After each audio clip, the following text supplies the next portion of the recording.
आइए आज समझने की कोशिश करते हैं tax saving mutual fund. Tax saving mutual fund को हम ELSS बोलते हैं, जिसका मतलब होता है equity linked saving plan, saving scheme.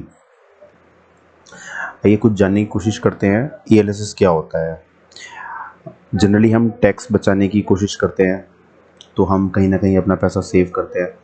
तो हम अपना पैसा कहाँ कहाँ सेव कर सकते हैं? हम अपना पैसा टैक्स सेविंग FDs में लगा सकते हैं, हम PPF में लगा सकते हैं, EPF में ऑलरेडी हमारा टैक्स बचता ही है।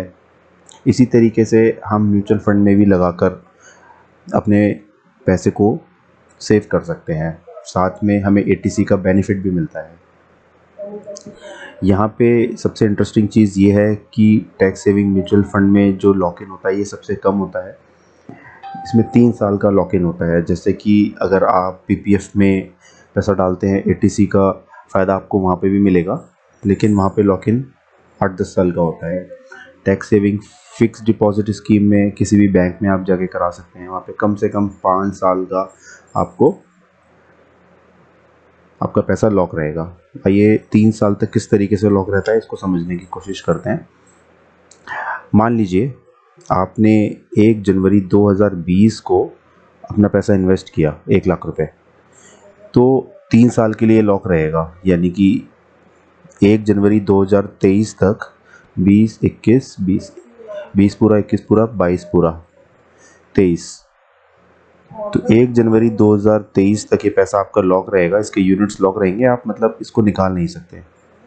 लेकिन 2 जनवरी 2023 को अगर आप इसकी रिक्वेस्ट लगाएंगे तो आपको आपका पैसा आपके अकाउंट में मिल जाएगा।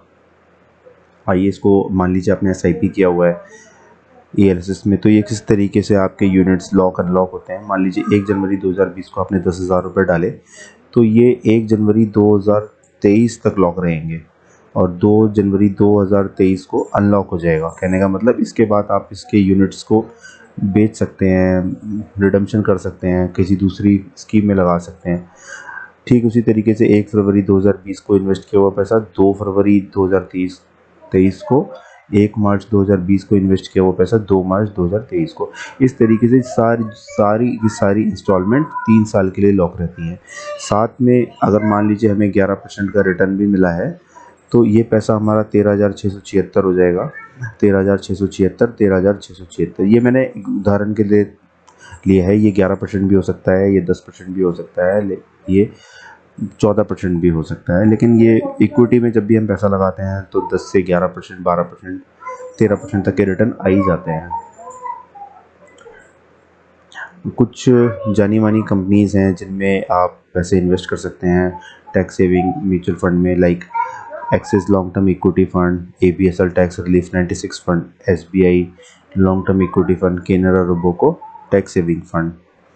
यहाँ पे एक और इंटरेस्टिंग चीज़ है, यहाँ पे आपका पैसा तो गेन हो ही गया, साथ में आपने यहाँ पे काफ़ी सारा टैक्स भी बचाया है।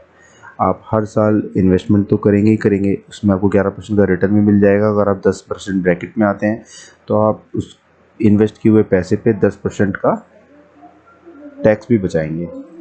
म्यूचुअल फंड से रिलेटेड आपको कोई भी इन्फॉर्मेशन चाहिए तो